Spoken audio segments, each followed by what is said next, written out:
할렐루야. 네, 저와 함께 인사 나누십니다. 하나님의 은혜가 여러분과 함께 하시기를 바랍니다. 네, 사랑하는 성도 여러분, 오늘은 성령 강림 후 제 19주가 됩니다. 매일 주님께 간구하는 기도마다 우리 모든 성도님들에게 응답의 열매가 늘 풍성히 맺히는 우리 성도들이 되시기를 간절히 축복합니다. 여러분, 조지 밀러 목사님이 있어요. 5만 번 이상의 기도 응답을 받았다, 이렇게 이제 불리고 있는 분입니다. 영국 브리스톨의 조지 밀러 목사님은 이 고아들을 돌보는 삶을 살았어요. 그리고 이 조지 밀러 목사님은요, 사람에게 말하기보다는 하나님께 더 아뢰기로 유명했습니다. 좋은 일이 있어도 하나님께, 좀 문제가 있어도 하나님께만 먼저 아뢰는 그러한 목사님이었어요. 어느 날 아침에 식탁에 고아들이 앉아 있고 창고는 비어 있었습니다. 무슨 문제가 있느냐? 먹을 게 없었다는 거예요. 다 이제 자리에 앉아 있는데 조지 밀러 목사님이 주님, 오늘도 먹이실 줄 믿습니다. 자, 이렇게 감사 기도를 드렸어요. 그때 빵집 주인은 문을 두드립니다. 톡톡톡톡톡톡. 새벽에 당신들과 아이들이 생각나서 빵을 더 구워 왔습니다 하고 빵을 다 가져오는 거예요. 또 잠시 뒤에 빵을 먹고 있는데 우유 수레가 고장나서 우유를 나눠주고 또 갔다라는 또 일화도 있어요. 그러니까 조지 밀러 목사님은요, 이러한 하나님께서 어떻게 도와주셨는지를 구체적으로 노트에다가 날마디 하나하나 적어놓는데 아주 열심히 하셨다고 합니다. 꼼꼼하게 하나씩 기록해 두셨다고 해요. 여러분, 요즘에 모두가 대부분 다 아마 가지고 있지요. 핸드폰에 카톡이라는 것이 있습니다. 여러 대화창이 있습니다. 저도 핸드폰에 카톡을 열어보면 아주 오래된 대화부터 최근의 대화까지, 심지어 이제 여러 명의 대화에 있는 그 대화창까지 있어요. 여러분들은 그 카톡에 혹시 하나님께 드린 간구와 응답의 기록, 이런 것들 혹시 있을까요? 자, 어찌 보면 우리도 매 순간순간마다 하나님께 받은 은혜를 기록해 본다면 조지 밀러 목사님 못지않게 상당히 많은 이 응답의 결과들을 우리는 기록하고 또 기억하고 있을 겁니다. 자, 두 번째로 어거스틴의 어머니인 이제 모니카의 이야기가 있어요. 어거스틴의 어머니 모니카는 이 어거스틴이 성자가 되기 전에는 아주 방탕한 삶을 살았습니다.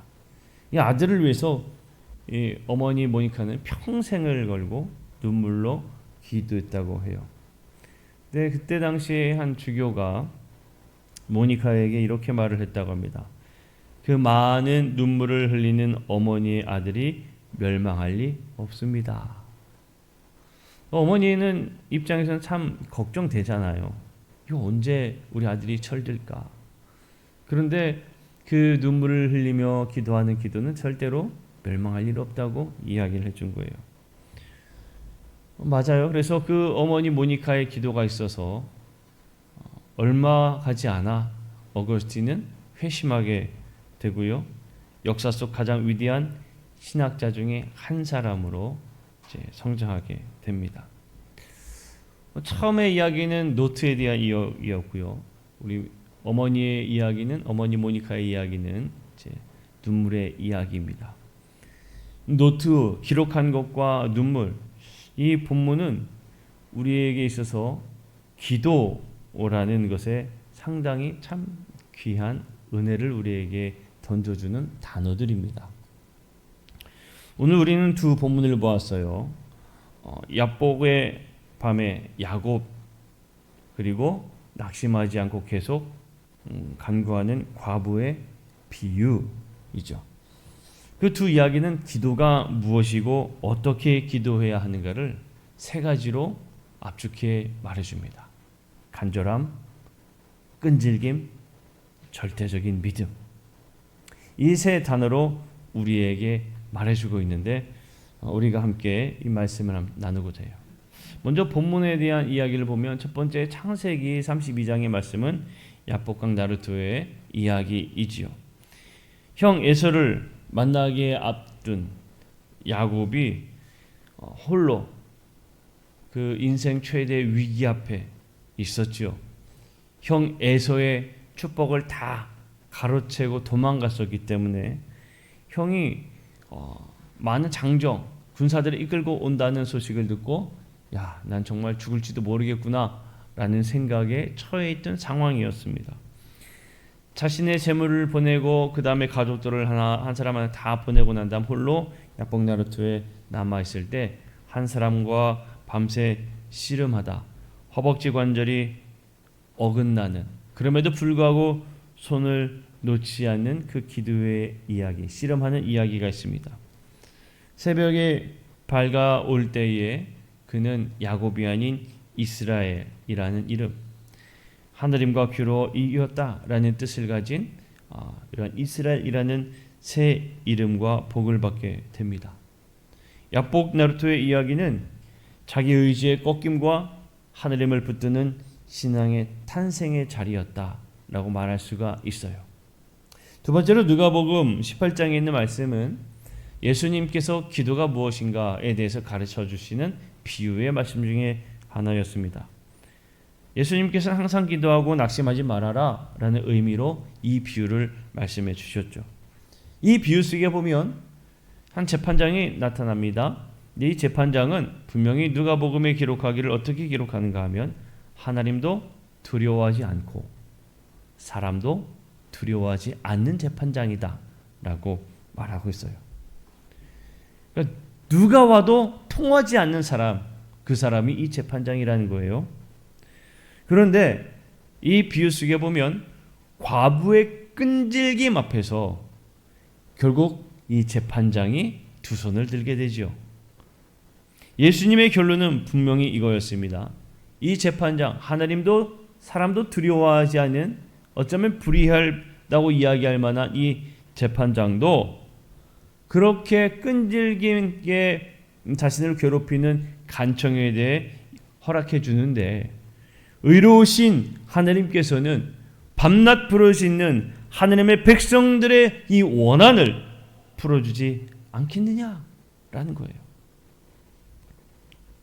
마지막에 예수님께서 하신 말씀, 인자가 올 때 이 세상에서 믿음을 보겠느냐라고 하신 말씀은 그만큼 세상의 끝으로 갈수록 그렇게 절실하게 하나님만을 붙드는 믿음의 사람들은 찾아보기 어려워진다라는 것을 말해줍니다. 자, 우리는 이 이야기를 가지고 세 가지로 기도가 뭘까? 기도에 대해서 우리가 함께 나누고자 해요. 먼저는 이 두 본문 속에 나타나는 공통된 하나의 모습은 간절함입니다. 간절함. 어떤 간절함이냐? 지금 아니면 안 됩니다. 지금 아니면 안 됩니다. 하는 간절함이에요. 그 간절함은 무엇이냐? 하나님만이 길입니다라는 확신에서 나오는 간절함입니다. 하나님만이 길입니다. 여러분, 야곱의 간절함을 가만 보세요. 야곱의 간절함은요, 자신의 재산이나 성취도 아니었습니다. 그가 하느님 앞에 그가 씨름할 때에 뭐라고 이야기하냐면 내게 축복해 주기 전까지 네 손 놓을 수 없습니다라고 이야기하잖아요. 도대체 그 축복이 뭐겠어요? 그가 부유해지는 걸까요? 그가 재산이 많아지는 걸까요? 아니에요. 야곱은 충분히 많은 재산을 가지고 있던 사람이에요. 그런데 그가 원했던 그 축복은 단 하나였습니다. 형 에서와의 관계 회복이었어요. 지금은 형 에서가 자신을 죽일 듯이 쫓아온다라는 그런 두려움 속에 있었지요. 야곱에게 있어서 간절히 원했던 것은 형과의 관계 회복이에요. 그리고 하나님께서 야곱에게 이전에 약속하셨던 그 약속을 지켜주시기를 간절히 원하는 것이었습니다. 과부에게는요, 무엇이었습니까? 자신의 이 억울함을 풀어주기를 정말 간절히 원하고 있는 그 모습을 거기에 말해주고 있습니다. 그런데 여기에서요, 간절함이란 뭐냐라고 이야기할 때에 간절함은 어떤 뭐 강한 뭐 신념, 어떤 감정 이거 이전에 이 간절함은 하나님께로 향하는 올바른 방향성을 우리에게 말해주는 거예요. 다른 길은 없다. 오직 하나님밖에 없다. 그것이 우리의 간절함의 부분이 되어야 한다는 것을 말해줍니다. 두 번째로는 간절함은 자아를 포기한다는 거예요. 간절함은 자아를 포기한다. 여러분 씨름하다가 허벅지 관절이 어긋나게 됩니다. 얼마나 고통스럽겠습니까? 그 이야기는 야곱이 평생 의지하던 자기 힘을 내려놓게 되는 겁니다. 허벅지 관절이 처지는 순간은 내가 간절하게 그렇게 붙들었던 나의 힘, 나의 것이라고 했던 나의 욕심, 이 모든 것을 내려놓는 거예요. 진짜 간절함이 깊어질수록 나의 체면, 나의 프라이드, 내 욕심, 내 계산적인 것 이런 것을 다 내려놓게 됩니다. 정말 간절한 사람은 아무것도 자신에게 남는 게 없음을 이야기하죠. 그래서 이렇게 이야기해요. 주님, 저는 못합니다. 주님만 하실 수 있습니다. 그렇게 끈질기게 붙들 수가 있는 거예요. 과부도 권력 앞에서 여러분 그 재판장이라고 이야기했을 때 재판장은 아마도 그저 지금은 사회 국회의원도 있고 이런 법이 나뉘어져 있지 않습니까? 권력 구도가 나뉘어져 있지만 당시에는 재판장이라고 하면 아마 유대인들의 지도자들이었을 거예요. 그런 지도자 앞에 계속 찾아가서 나의 이 억울함을 호소해달라고 이야기하는 게 쉬운 일은 아니었을 겁니다. 그런데 이 과부에게 있어서는 체면이 무슨 상관이냐는 거예요. 내 체면이 중요한 게 아니죠. 내 이 억울함이 해결될 진실, 그 진실이 그 체면을 이기고 있는 걸 보여주고 있습니다. 결국에 간절함은 내 자신을 포기하게 만든다라는 것을 우리에게 말해주고 있어요. 세 번째로는 말씀으로 정화시켜준다라는 겁니다. 간절함은 말씀으로 정화시켜준다. 간절함은요, 잘못하면 뭘로 변하냐면 집착으로 변질될 수가 있습니다. 간절함이 잘못되면 집착이 되는 거예요. 그래서 우리의 간절함은요, 반드시 말씀 속에서 정화되어야 합니다. 말씀 안에서 우리의 간절함이 되어야 합니다. 말씀 없이 나의 그냥 간절함만 고집한다면 그것은 나중에 나의 집착과 아집이 되게 돼요. 시편의 탄식시를 보면요, 고통을 숨김없이 토로하면서 마지막에 무엇을 고백하는가 하면 하느님의 인자하심과 하느님의 성실하심과 하느님의 공의, 즉 하느님의 성품을 붙듭니다. 간절함이 깊어질수록 우리의 기도에는 무엇이 있어야 하는가 하면 간절함이 깊어질수록 내 뜻이 더 묻어나는 것이 아니라 아버지의 뜻이, 하느님의 뜻이 더 드러나야 된다는 것을 우리는 기억해야 돼요. 네 번째로 우리가 흘리는 눈물은 간절함의 언어가 됩니다. 호세아서에서는요, 야곱의 밤을 울며 간구하였다라고 고백합니다. 하느님은 상한 심령을 멸시하지 않으세요. 야곱도 아마 끝까지 울며 나를 축복해 주옵소서라며 울며 기도했을 겁니다. 붙들었을 겁니다. 억울한 그 과부도 매일같이 울며 하소연했겠죠. 눈물은 패배의 표가 아닙니다. 눈물은 하느님 앞에 우리의 진실함이 묻어나 흘리는 것입니다. 주님, 제 마지막 손은 주님을 붙드는 손입니다라고 우리가 흘리는 그 눈물이 되어야 할 줄로 믿습니다.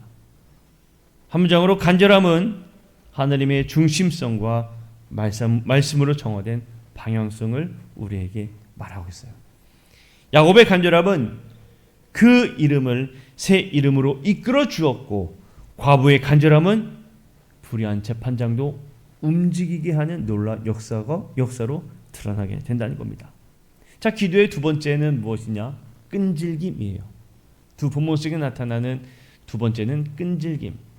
바로 응답의 때가 때까지, 응답의 때까지 멈추지 않는 끈질김입니다. 여러분, 끈질김은 믿음의 다른 이름이라 이야기할 수 있어요. 믿음의 다른 이름 끈질김이다. 예수님께서도 항상 기도하고 낙심하지 말아라 라고 말씀하셨습니다. 여러분, 여기서 항상 기도하라고 이야기한 거는요, 항상은 어떠한 얼마나 많이 이런 이야기가 아니라 늘 하늘과의 관계성을 지속하라 이러한 것을 말해주는 거예요. 한번 말했으면 됐지가 아니에요. 응답의 때까지 관계를 계속 이어가는 그 관계성, 그것이 끈질김입니다. 끈질김. 우리는 때때로 사람과의 관계 속에서는 그렇죠. 한번 이야기했으면 됐지 안 들으면 소용없잖아. 하나님과의 관계도 때때로 내가 하나님 앞에 한번 기도했는데 안 되는 것 같아. 아니에요.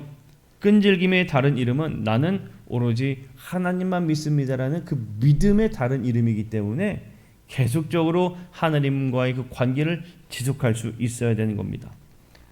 또한 끈질김은 거절처럼 보이는 시간을 지나가는 거예요. 과부는 수차례 무시당했습니다. 한두 번이 아니었을 거예요. 하나님도 사람도 두려워하지 않는 그 재판장이 과부의 단 한 번의 이야기만 듣고 아유 귀찮아라고 하지는 않았겠죠. 얼마나 많은 사람들이 이 재판장을 찾아갔겠습니까? 그러나 이 재판장의 마음에 내 이러다가 진짜 못 살겠다 할 정도로 이야기한다면 우리가 생각하는 것 이상일 거예요. 얼마나 끈질기게 수차례 무시를 당했음에도 불구하고 그를 재판장을 찾아갔는지 모른다는 걸 그 말씀 안에서 우리는 찾아보게 돼요. 야곱도 마찬가지입니다. 그는 절대로 놓지 않았어요. 밤새 씨름하였다. 심지어는 이제 날이 동이 트니 나 아직 가게 좀 놔줘라 라고 이야기하잖아요. 생각해 보세요. 여러분, 씨름을 한다고 했을 때 두 손을 붙잡고 놓지 않는다고 하는데 1시간 2시간이에요. 아니에요. 요즘에도 이제 해가 6시에 진다고 했을 때 6시에 뜬다고 하면 몇 시입니까? 12시간이에요. 12시간 이렇게 붙잡고 할 수 있겠느냐고요. 야곱은 그만큼 끈질기게 붙잡았어요. 절대로 못 갑니다. 동이 트기 전까지 어쩌면 거절당하는 순간과 마찬가지의 감정을 느꼈을지 모릅니다. 과부는 마찬가지로 1번, 2번, 3번 계속 수없이 많은 거절의 시간들을 보냈을 겁니다. 하나님은 우리에게 말씀하신 것은 하나님과의 그 더 깊은 신뢰를 이루기 위해 그 거절당하는 그 순간처럼 느끼는 그 시기도 끝까지 하나님 붙잡고 기도하라고 우리에게 가르쳐주고 있는 거예요. 그 다음에 또 이 끈질김은 말씀과 성품에 매달리는 인내라 이야기할 수 있습니다. 말씀과 성품에 매달리는 인내. 과부의 끈질김은 뭐였습니까? 자신의 억울함이 풀리는 거였습니다. 자신의 억울함이라고 이야기했다면 아마도 거짓된 어떤 억울함이었겠죠. 그가 원했던 것은 정의였습니다. 과부는 정의라는 바른 목표를 계속 붙들었고 그것을 반복했어요. 우리의 끈질김도 마찬가지여야 됩니다. 하나님의 성품과 약속이 우리의 끈질김의 근거가 되어야 할 줄로 믿습니다. 그래서 끈질김은 내가 원하는 어떤 정답을 요구한 것이 아니라 하나님의 뜻이 이루어질 때까지 붙드는 게 진정한 끈질김이에요. 근데 우리는 잘못 생각하고 있죠. 나의 이 원하는 기도의 제목이 이루어지길 원하면서 간구하는 것을 끈질김으로 생각합니다. 그러나 성경은 분명히 우리에게 말해줘요. 그것이 끈질김이 아니라 하나님의 뜻이 이루어지는 그 순간까지 우리가 붙들어야 한다라고 말해주는 거예요. 네 번째로 이 끈질김 속에는 공동체적으로 단단해지는 역사가 있습니다. 사도행전의 교회를 보게 되면요, 초대교회는 함께 부르짖었다라고 이야기해요. 그들은 함께 모여 기도했고 함께 하나님 앞에 간구했습니다. 여러분, 혼자 있을 때에는 상당히 연약해요. 그러나 함께 기도할 때에는 그 서로의 약함이 메워지는 놀라운 인내의 힘이 그들에게 발생되어지게 되어 있습니다. 베드로가 붙잡혀 있을 때에도 그들은 모여서 초대교회 성도들을 함께 모여서 하나님 앞에 기도했어요. 공동체의 기도는 서로의 약함을 계속 메워주는 놀라운 힘이 있습니다. 그래서 주님은 밤낮 부르짖는 택하신 자들이라는 복수형으로 말씀하셨어요. 그래서 우리의 기도는 나의 기도가 아닌 우리의 기도로 확장되어야 된다는 겁니다. 그리고 끈질김은 응답의 모양을 미리 규정하지 않습니다. 여러분, 우리는 기도할 때에 응답의 모양을 하나 규정해 놓습니다. 하나님 이렇게 응답해 주십시오. 하나님 혹은 저렇게 역사해 주십시오. 그러나 응답의 모양을 미리 규정하지 않고 기도하는 것이 진정한 끈질김의 기도예요. 하나님은 때때로 문제의 즉각적 해결보다는 평강과 지혜와 인내라는 더 깊은 응답을 우리에게 허락해 줍니다. 끈질김은 매우 유연해요. 단단하지만 또 굳어지지 않습니다. 하나님이 정하신 그 선한 길을 기다리면서 늘 묵묵히 기도하는 것, 그것이 우리의 끈질김이 되어야 합니다. 한 문장으로 이야기하자면 끈질김은 시간에 대한 신뢰가 있는 겁니다. 지연을 통해서 더 깊은 하나님과의 관계로 이끌어주는 그 끈질김이 우리에게 있어야 할 줄로 믿습니다. 세 번째로 이야기해 주는 건 절대적인 믿음입니다. 뭐냐? 하나님만이 길이십니다 라는 것을 이야기해 줘요. 무엇보다 이것이 참 우리에게 중요합니다. 기도는 절대적 믿음이 있어야 됩니다. 절대적 믿음에는 첫 번째로 믿음은 하나님의 성품을 크게 보는 눈이 있다는 거예요. 야복강 이전에 야곱은요, 누구를 보면서 두려워했는가 하면 형 에서를 보며 크게 두려워했습니다. 형이 나를 죽이겠구나. 그러나 야복강 나루토 사건 이후에 야곱은 이제는 하나님을 보게 됩니다. 과부도 권력의 벽보다도 정의의 하나님을 더 크게 보아주는 우리에게 말씀을 전해주고 있습니다. 믿음은 현실 도피가 아니에요. 믿음은 현실을 하나님의 눈으로 해석하는 게 믿음입니다. 그래서 우리가 믿음이 있다라고 이야기하는 것은 그저 아무런 근거 없이 묵묵히 있다는 것이 아니라 모든 세상을 하나님의 눈으로 바라보는 그 시각을 가질 때 우리는 믿음이 있다라고 이야기하기 시작해요. 두 번째로 그 믿음은 결과를 조종하는 것이 아니라 관계에 머무는 충성입니다. 어떤 결과를 조종하는 것이 아니라 관계에 머무는 충성. 누가복음 18장에 보면 인자가 올 때 믿음을 보겠느냐 초반에 말씀을 드렸습니다.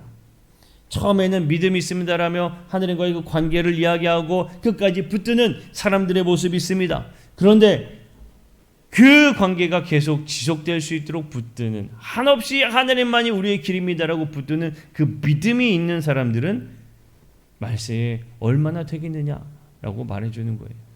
과부가 그렇게 끈질기게 붙들고 있었던 그런 사람이 도대체 얼마나 되겠느냐. 믿음은 기도의 시작일 뿐만 아니라 그 기도를 계속 지속하게 해주는 힘이 있는 것이 바로 믿음입니다. 어떠한 믿음이요? 하나님만이 길이십니다. 하나님만이 해답이십니다. 하나님만이 답이십니다.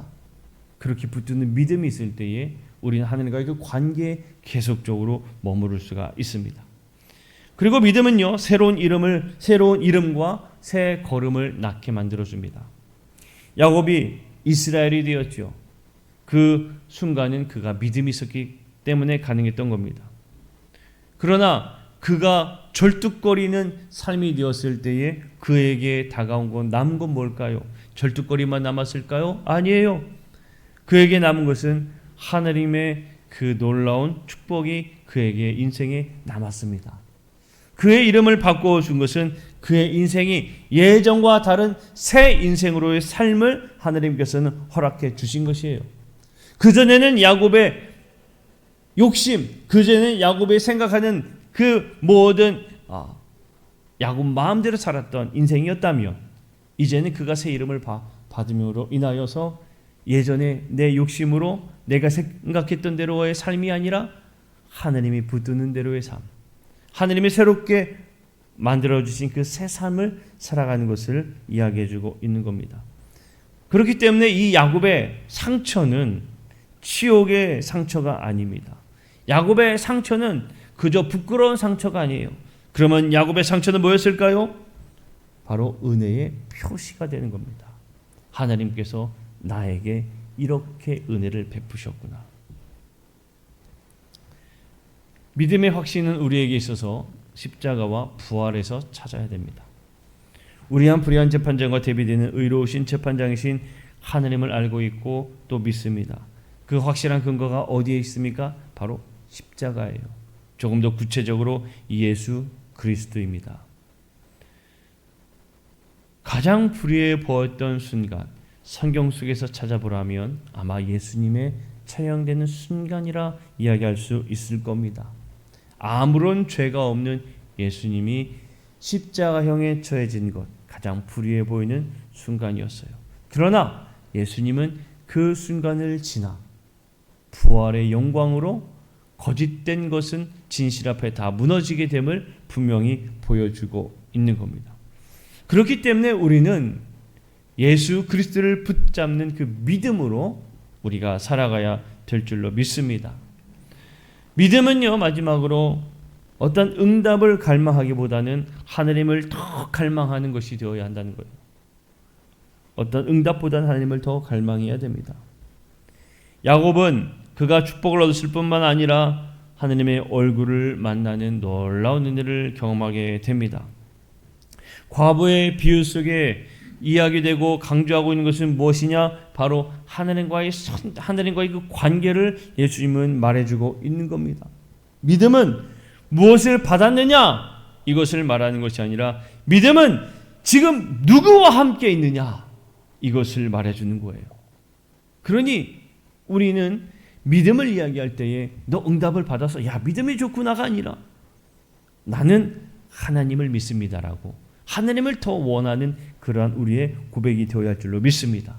한 문장으로 이야기하면 절대적 믿음은 하나님과의 성품과 그리스도의 십자가 위에선 신뢰이다 라고 말할 수가 있는 겁니다. 이 믿음이 간절함을 낳고 그 간절함이 끈질김으로 우리를 더욱더 성장시켜 줍니다.